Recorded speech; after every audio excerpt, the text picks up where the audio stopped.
हमारी कहानी की शुरुआत होती है एक जादुई दुनिया से, जहाँ पर सिर्फ मैजिकल लोग ही रह सकते हैं। हमें दिखाया जाता है कि एक कमजोर जादूगर जिसे बड़े जादूगर मार देते हैं, अपने जादू से उसका पुनर्जन्म होता है एक राजा के महल में एक प्रिंस के रूप में, जिन्हें अपने पिछले जन्म के मैजिक तथा पहले का सब याद था। उनकी सोचने समझने की क्षमता कई गुना थी और वह अपनी चारों तरफ देखते हैं और अपना मैजिक दिखाने लगते हैं। इसी के साथ पूरे शहर में खुशी का माहौल था। एक लड़का सभी जगह पर यह खबर फैला देता है। प्रिंस का यह जादू देखकर सभी दासियां घबरा जाती हैं और यहीं से प्रिंस की असली दुनिया की शुरुआत होती है। अगले सीन में हमें एक सुंदर महल दिखाया जाता है, जिसके चारों तरफ लोगों के घर भी थे। इन सब के चारों तरफ से एक सुंदर सी नदी भी थी। महल के मैदान में मेला भी लगा था, जिसके चारों तरफ दुकानें लगी थी। वहाँ के लोग बहुत खुश थे। सभी लोग सामान खरीदते हुए दिखाई देते हैं और सभी एंजॉय करते हैं। अगले सीन में हमें महल के अंदर दिखाया जाता है, जहाँ पर सभी दासियां प्रिंस को ढूंढ रही थीं। प्रिंस अब बड़े हो चुके थे और वह सभी दासियों से छिप रहे थे। प्रिंस दौड़कर जा ही रहे थे, तभी उन्हें दो सिपाही रोक लेते हैं। प्रिंस उन्हें शांत रहने के लिए बोलते हैं और वह सिपाही बोलते हैं कि हम किसी को भी नहीं बताएंगे, लेकिन क्या आप हमारे साथ शिकार पर चलना चाहोगे? यह शाही लोगों का शौक होता है। तब तक मौका पाकर प्रिंस वहाँ से भाग जाते हैं। सिपाही देखते रह जाते हैं। दोनों सिपाही आपस में बात करते हैं कि यह बहुत ही खास जादू के साथ पैदा हुए हैं। बच्चों की किताबें पढ़ने की बजाय यह जादुई किताबें पढ़ते हैं। इतनी छोटी सी उम्र में ही यह मैजिक दिखाने लगे। यह कोई आम इंसान नहीं कर सकता। मुझे लगता है कि खुद हुलियन ब्रोडो प्रिंस लॉय के रूप में पुनः जन्म लेके आए हैं। तभी दूसरा सिपाही कहता है, क्या बकवास कर रहे हो? प्रिंस दौड़ते दौड़ते सीढ़ियों से छलांग लगाकर सोचते हैं, यह सही समझे मेरा पुनः जन्म हुआ है। मुझे पिछले जन्म का सब याद है। वह एक पिलर के पीछे छिप जाते हैं। सभी दासियां उन्हें ढूंढ रही थीं। प्रिंस सोचते हैं कि मुझे राजगद्दी नहीं चाहिए। मुझे खुद पता नहीं कि मेरा जन्म यहाँ क्यों हुआ, लेकिन मैं तो अपने पुराने तौर तरीकों के साथ ही जीऊंगा। यह सोचते हुए एक गेट खोलते हैं और अंदर चले जाते हैं। अंदर जादुई किताबों की लाइब्रेरी थी। इन सब को देखकर प्रिंस बहुत खुश हो जाते हैं। प्रिंस सभी किताबों को बहुत ध्यान से देखने लगते हैं और आराम से एक जादुई बुक उठाते हैं। तभी पीछे से एक दासी आती है और किताब को छीन लेती है, जिसका नाम शिल्पा था। यह प्रिंस की सबसे करीबी दासी थी और टीचर भी थी। यह प्रिंस का सबसे ज्यादा ख्याल रखती थी। अगले सीन में हमें प्रिंस तथा शिल्पा एक लकड़ी की तलवार से युद्ध प्रशिक्षण करते हुए दिखाई देते हैं। दोनों बहुत जोर जोर से फाइटिंग करते हैं। प्रिंस अपने आप को तलवारबाज सिद्ध करने के लिए पूरी ताकत लगा देते हैं और थक जाते हैं। बोलते हैं कि मुझे गद्दी पर बैठना नहीं है, फिर क्यों मुझे तलवारबाजी सिखा रही हो? शिल्पा कहती है कि गद्दी के अलावा भी बहुत जिम्मेदारियां होती हैं। 3 साल हो गया है सब कुछ सिखाते सिखाते। प्रिंस बोलते हैं कि मुझे कुछ कमाल करना होगा, नहीं तो यह शाम तक पकाएंगी मुझे। और दोनों फिर से एक दूसरे के ऊपर हमला कर देते हैं। दोनों पूरे अखाड़े के चारों तरफ तलवारबाजी करते हैं। तभी प्रिंस अपनी मैजिक ताकत से चीटिंग करने लगते हैं। अपनी हाइट बढ़ा लेते हैं और अपनी तलवार की लंबाई भी बढ़ा लेते हैं। दोनों में कमाल की टक्कर होने लगती है। इस तरह की फाइटिंग देखकर शिल्पा समझ जाती है कि प्रिंस चीटिंग कर रहे हैं। शिल्पा बोलती है, यह तो गलत बात है, और प्रिंस का मैजिक फेल हो जाता है। प्रिंस की तलवार हाथ से छूट जाती है। शिल्पा प्रिंस को गोदी में उठाकर सहलाने लगती है। अगले सीन में एक बड़े से कमरे में एक स्विमिंग पूल दिखाया जाता है, जिसमें सभी दासियां कपड़े उतारकर नहा रही थीं और वहीं पर शिल्पा भी थी, जो प्रिंस को पकड़कर जबरदस्ती नहला रही थी। सभी दासियां एक खुफिया लाइब्रेरी के बारे में बात करती हैं। कहती हैं कि यदि आप बैड बॉय हो तो आपको लाइब्रेरी का शैतान जिंदा निकल जाएगा, और डराने लगती हैं। प्रिंस शांत हो जाते हैं और सभी दासियां प्रिंस को आज रात अपने साथ लेटने के लिए बोलती हैं। सभी आपस में बहस करने लगती हैं। तब तक प्रिंस मौका पाकर वहां से चले जाते हैं और खुफिया लाइब्रेरी के बारे में सोचते हैं। अगले सीन में हमें दिखाया जाता है कि बाहर रात हो चुकी है। महल के चारों तरफ अंधेरा है। जब पूरा माहौल शांत था, तब प्रिंस आराम से खुफिया लाइब्रेरी के पास पहुंच जाते हैं। वहां का पहरा बहुत सख्त था। 2 सिपाही पहरा दे रहे थे। आपस में बात कर रहे थे कि अंदर की एक किताब पूरी रियासत को हिलाकर रख देगी। कहते हैं कि वहां पर एक खतरनाक राक्षस भी कैद है। प्रिंस अपनी मैजिक का यूज करके अदृश्य होकर वहां से जा रहे थे। कहते हैं, यह सुनकर मजा आया। प्रिंस अंदर चले जाते हैं। अंदर जाकर देखते हैं कि 10 जादूगरों ने मिलकर एक सुरक्षा घेरा बनाया है, जिसे कोई नया जादूगर नहीं भेज सकता। प्रिंस को पहले के सभी जादू पता थे, इसीलिए वह एक ही झटके में सभी लॉक तोड़ देते हैं और गेट खुल जाता है। प्रिंस अंदर के नजारे को देखकर हैरान हो जाता है। वह बोलते हैं कि मैं यहाँ 10 साल से रह रहा हूँ, मुझे अंदाजा भी नहीं है कि यह इतना शानदार कलेक्शन है। और उछल उछल कर पूरी लाइब्रेरी देखने लगते हैं और एक से बढ़कर एक जादुई किताबें पढ़ते हैं और सभी जादू सीखते हैं। वह लाइब्रेरी में घूम ही रहे थे, तभी उनकी नजर एक किताब पर जाती है। वहीं से अचानक से वह राक्षस बाहर निकलता है और इधर उधर घूमने लगता है और झटपटाता आता है। प्रिंस देखते हैं कि वह बेड़ियों से बंधा हुआ है। प्रिंस पूछते हैं कौन हो तुम? राक्षस प्रिंस को चिढ़ाते हुए अपना नाम ग्रैंडवुड बताता है। राक्षस प्रिंस का नाम पूछता है। प्रिंस अपना नाम लॉयल प्रिंस बताते हैं। ग्रैंडवुड राक्षस बोलता है चलो जल्दी से मुझे आजाद कर दो, मैं तुम्हें इसके बदले सोना दूंगा। और राक्षस अपनी मैजिक से सोने की बारिश करने लगता है और बोलता है कैसा लगा सोना? प्रिंस बोलते हैं मैं इतना भी बुद्धू नहीं हूँ कि तुमने माटी का सोना बनाया है, यह तो बहुत मामूली जादू है। और दूसरी तरफ मुंह मोड़ लेते हैं और मैजिक किताब पढ़ने लगते हैं। तभी ग्रैंडवुड बोलता है कि मैं तुम्हें बरसों पुराना जादू सिखाऊंगा जो आज के दौर में कोई नहीं जानता। मैं इंस्टेंट मैजिक की बात कर रहा हूँ। यह नाम सुनकर प्रिंस बहुत खुश हो जाते हैं। कहते हैं वाह, यह जादू मुझे भी सिखाओगे? और प्रिंस अपने लिए सपने सोचने लगते हैं और लालच में आकर एक मैजिकल चाबी से ग्रैंडवुड राक्षस को आजाद कर देते हैं। एक ही झटके में ग्रैंडवुड आजाद होकर बहुत खुश हो जाता है। तभी प्रिंस ग्रैंडवुड से इंस्टेंट मैजिक सिखाने के लिए बोलते हैं। ग्रैंडवुड प्रिंस को मारने के लिए जादुई हमला करता है। बोलता है इतने में तो इनका काम खत्म हो जाएगा, मैं आगे की सोचता हूँ। और वह सोचने लगता है तब तक उसकी नजर प्रिंस के ऊपर जाती है। प्रिंस सही सलामत थे एक सुरक्षा घेरे के अंदर। प्रिंस को मजा आ रहा था। बोलते हैं मुझे थोड़ा और कमाल दिखाओ। ग्रैंडवुड राक्षस बहुत तेज गुस्सा होकर एक के बाद एक बहुत जोर जोर से हमला करता है और प्रिंस को मारने के लिए अपनी पूरी ताकत झोंक देता है। लेकिन प्रिंस के सुरक्षा घेरे को खरोच भी नहीं आ रही थी। प्रिंस राक्षस की जादुई ताकत को अपनी एक उंगली में लपेटकर मजा लेते हैं और एक ही फूंक में उसे खत्म कर देते हैं। इससे ग्रैंडवुड और ज्यादा गुस्सा हो जाता है और अपना सबसे खतरनाक जादू दो मुंह वाला डबल पावर जादू चालू करता है। कहता है इससे अच्छे अच्छे ढेर हो गए तो तुम क्या हो, और हमला कर देता है। प्रिंस इन सब जादू को आसानी से अपने सुरक्षा घेरे से डिस्ट्रॉय कर देते हैं और अपने अंदर सारी एनर्जी को सोख लेते हैं और पूरी जादू को सीख लेते हैं। ग्रैंडवुड राक्षस हैरान हो जाता है और प्रिंस को यह सब देखकर मजा आ रहा था। ग्रैंडवुड वहाँ से भागने की कोशिश करता है। प्रिंस ग्रैंडवुड को भी सुरक्षा घेरे के अंदर कर देते हैं जिससे वह भाग न सके। प्रिंस ने चारों तरफ एक के बाद एक कई सुरक्षा घेरे बना रखे थे। प्रिंस एक जादू करते हैं और एक ही उंगली से ग्रैंडवुड राक्षस के ऊपर हमला करते हैं जिससे बहुत जोर का धमाका होता है और ग्रैंडवुड जमीन पर गिर जाता है। वह बेहोश हो जाता है। तभी प्रिंस जमीन पर नीचे उतरते हैं, बैठकर उसे घूरने लगते हैं। प्रिंस देखते हैं कि चारों तरफ सामान बिखरा पड़ा है।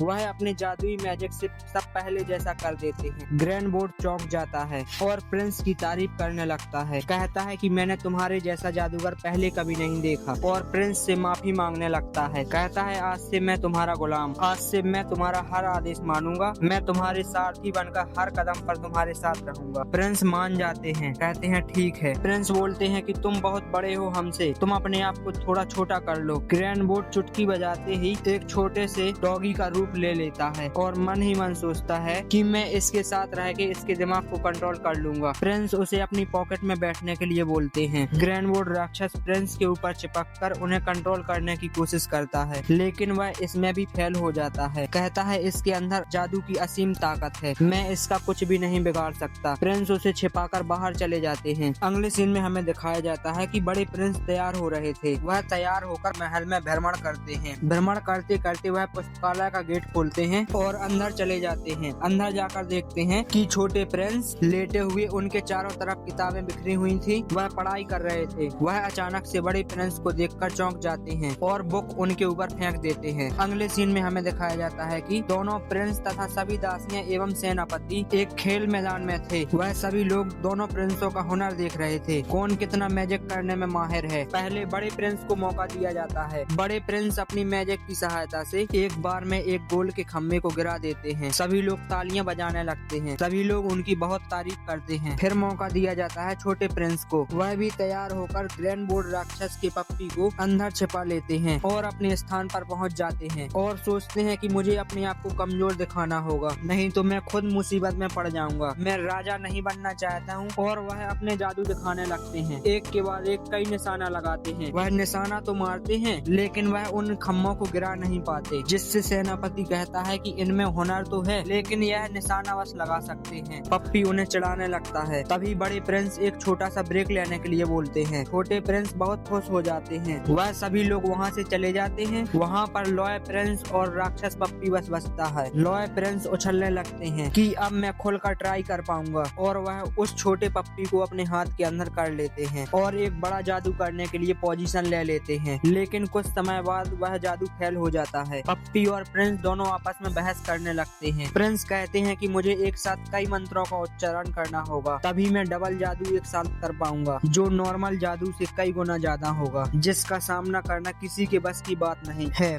पप्पी और प्रिंस एक साथ कनेक्ट होकर एक साथ मंत्रों का उच्चारण करने लगते हैं और वह जादू एक्टिवेट हो जाता है। जादू एक्टिवेट होते ही प्रिंस को अनंत ताकत का अंदाजा होने लगता है और डबल जादू पूरी तरह ब्लास्ट के लिए तैयार हो जाता है, जिससे लॉयल प्रिंस ऊपर की तरफ उड़ने लगते हैं और उसकी एनर्जी इतनी तेज होती है कि मैदान के सभी खम्भे उखड़ जाते हैं। तभी एक बहुत जोरदार धमाका होता है, जिसकी रोशनी आसमान को चीरते हुए ऊपर चली जाती है। यह नजारा पूरे शहर के लोग अपनी अपनी जगह से देख रहे थे और हैरान थे कि यह क्या हुआ। अगले सीन में हमें दिखाया जाता है बड़े प्रिंस और बाकी सब लोग आपस में बात कर रहे थे छोटे प्रिंस के बारे में, कि उसमें कुछ अनोखी ताकत है जिसे वह हम सबसे छिपा रहा है। सेनापति खिड़की से बाहर झांक कर देखते हैं कि आज शाम इतनी जल्दी कैसे हो गई। तभी हमें अखाड़ा दिखाया जाता है जो पूरी तरह टूट फूट गया था। आसमान की तरफ देखते हैं तो वहाँ से दूसरी दुनिया के लिए रास्ता खुल गया है। यह देखकर पप्पी हैरान हो जाता है, यह कैसे हुआ। प्रिंस उछलते हुए वापस रास्ते को ढकने के लिए बोलते हैं और रास्ता देखते ही देखते बंद हो जाता है। अगले सीन में हमें दिखाया जाता है कि लॉय प्रिंस और पप्पी दोनों मस्ती कर रहे थे। पप्पी प्रिंस को कपड़े पहना रहा था, बोलता है अच्छी खासी जिंदगी जी रहा था, यहाँ पर सिर्फ खिलौना बन के रह गया, और प्रिंस को शरीर को अपने बस में करने की सोचने लगता है। तभी प्रिंस की नाक निकल आती है और पप्पी उसे साफ करता है। अगले सीन में हमें दिखाया जाता है लॉय प्रिंस और पप्पी दोनों लाइब्रेरी में जादू की किताबें पढ़ रहे थे और पढ़ते पढ़ते दोनों दूसरी दुनिया में जाने की बातें करते हैं। पप्पी घबरा जाता है कि आप इन सब की नजरों से दूर नहीं जा सकते हो। प्रिंस कहता है यह तो मेरे बाएं हाथ का खेल है और अपनी पॉकेट के अंदर से एक डिब्बी निकालता है, उसके ऊपर मैजिक करता है तो वह डिब्बी प्रिंस के ही जैसा रूप ले लेती है, बिल्कुल हूबहू। पप्पी चौंक जाता है। प्रिंस पप्पी को डबल रोल की क्वालिटी बताने लगते हैं। कहते हैं लेकिन मुझे सिल्फा टीचर से बस डर लग रहा है, कहीं वो पकड़ न लें।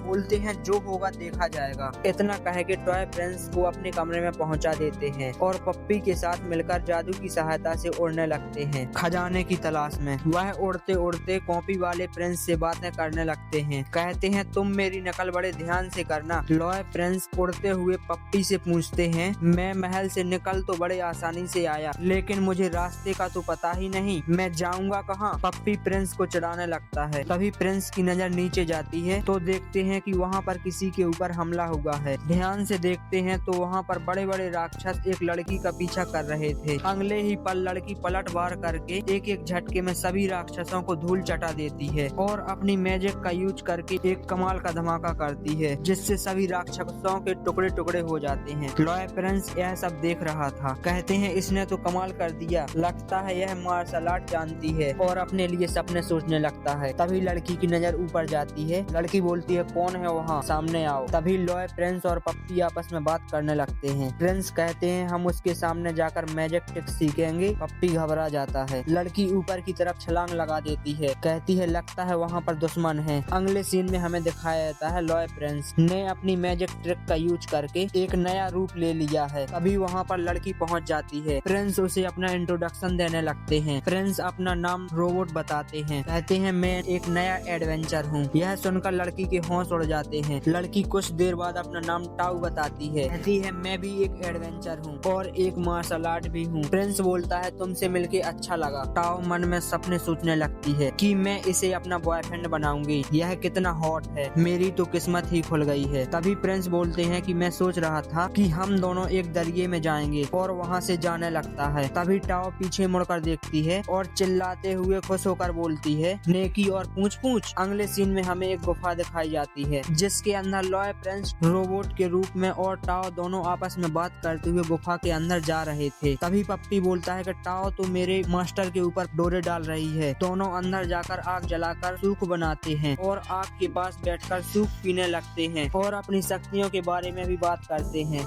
और टाओ खाना पकाते पकाते कई टेक्निक के बारे में बताती है। कहती है मुझे पता था कि तुम मुझे बहुत जल्दी इम्प्रेस कर लोगे। और अचानक से पीछे मुड़कर देखती है तो रोबोट टाओ की मैजिक जादू को सीखकर एक्टिव करने की कोशिश कर रहा था और की मैजिक की सहायता से सांसें ले रहा था। टाओ घबरा जाती है, बोलती है बिना सीखे तुम इसका यूज नहीं कर सकते, इससे तुम्हारे फेफड़ों में आग लग सकती है। रोबोट को पसीना आने लगता है और वह अपने अंदर इस मैजिक का यूज करके असीम ताकत का आभास करने लगता है। तभी टाओ बोलती है कि तुम्हें सीखने की इतनी लगन है तो मैं तुम्हें की मैजिक के बारे में अच्छे से सिखाऊंगी, और वहीं पर बैठ जाती है। रोबोट बोलता है थैंक्स और बहुत खुश हो जाता है। अगले सीन में हमें दूसरी तरफ प्रिंस का डबल रोल कुर्सी पर बैठकर नाश्ता करते हुए दिखाई देता है। तभी पीछे से शिल्पा आ जाती है जो कहती है यहाँ है आप प्रिंस लॉय। प्रिंस चौंक जाता है। अगले सीन में हमें एक राक्षस दिखाया जाता है जो टाओ और रोबोट के ऊपर हमला करता है। टाओ की प्लस मैजिक की का यूज करके इसे ढेर कर देती है। कहती है इसे की प्लस का यूज कहते हैं। कहती है कि अब हम इस खजाने का ताला खोल सकते हैं, लेकिन इतनी खराब जगह पर बड़ा खजाना मिलना मुश्किल है। दोनों खजाने से भरे पिटारे के पास पहुंच जाते हैं। रोबोट लंबी लंबी सांसें लेता है, कहता है कि मुझे जानना है कि इसमें क्या है। टाओ उसे देखकर सोचती है कि मुझे लगता है